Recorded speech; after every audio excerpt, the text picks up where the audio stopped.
आज आप लोगों को हम आईईडी के बारे में बताएंगे। आई शैल टेल अबाउट आईईडी। आईडी क्या है, आईडी कितने प्रकार के होते हैं। ID stands for improvised explosive device. Improvised का मतलब है तत्काल तैयार करना, तत्काल प्रबंध करना। एक्सप्लोजिव का मतलब है विस्फोटक, बारूद।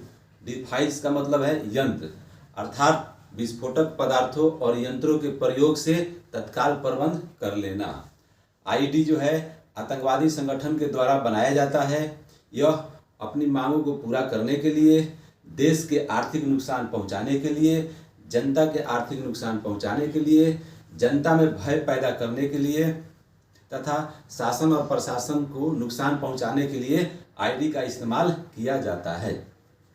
आईडी जो है ये होममेड है। यह आतंकवादी संगठन के द्वारा अपने घर में ही बना लिया जाता है। इसमें कौन सा मैकेनिज्म यूज हुआ है यह मालूम नहीं रहता है, इसलिए इसको डिफ्यूज करना कठिन है। आईडी के 4 कंपोनेंट होते हैं: एक्सप्लोजिव, डेटोनेटर या इनिशिएटर, बैटरी या पावर सोर्स और मैकेनिज्म। तो सबसे पहले हम लेते हैं एक्सप्लोजिव। एक्सप्लोजिव 2 प्रकार का होता है, लो एक्सप्लोजिव और हाई एक्सप्लोजिव। लो एक्सप्लोजिव जो है जलता है, इसमें डेटोनेटर की आवश्यकता नहीं पड़ती है। यह मोर हाइग्रोस्कोपिक होता है। हाइग्रोस्कोपिक का मतलब है आर्द्रता ग्राही, यानी यह नमी को सोखता है, इसलिए इसको कैरी करना, हैंडल करना कठिन है। For example gun powder, black powder, ये सब लो एक्सप्लोजिव के उदाहरण है। दूसरा आता है हाई एक्सप्लोजिव। यह फटता है, इसमें डेटोनेटर की आवश्यकता पड़ती है। यह मोर हाइग्रोस्कोपिक नहीं होता है, इसलिए इसको कैरी करना, हैंडल करना आसान है। दूसरा है डेटोनेटर, इसे इनिशिएटर भी बोलते हैं। डेटोनेटर 2 प्रकार का होता है, इलेक्ट्रिक और नॉन इलेक्ट्रिक। इलेक्ट्रिक जो है जिसका साइन कोड 33 है, यह एक्सप्रेस मशीन में चेकिंग के दौरान ब्लू कलर में दिखता है। इसमें बैटरी की आवश्यकता पड़ती है।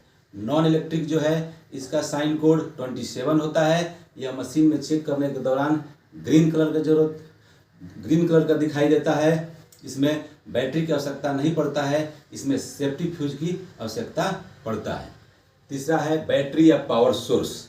यह एक्सप्रेस मशीन में चेकिंग के दौरान ब्लू कलर का दिखाई देता है। चौथा है मैकेनिज्म। मैकेनिज्म 4 प्रकार का होता है, ambient, delay mechanism, anti handling और रिमोट कंट्रोल। एम्बिएंट मैकेनिज्म जो है वातावरण से रिलेटेड है। जैसे कि किसी घर में हम प्रवेश करते हैं और उसमें मान लीजिए अंधेरा है और हम लाइट ऑन करते हैं, ऑन करते ही मैकेनिज्म जो है एक्टिवेट होगा और आईडी ब्लास्ट कर जाएगा। दूसरा होता है डिले मैकेनिज्म।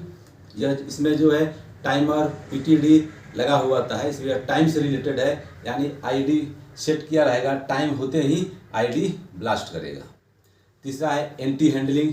इसे विक्टिम ऑपरेटेड भी बोल सकते हैं, जैसे पुश करना, टिल करना, खींचना।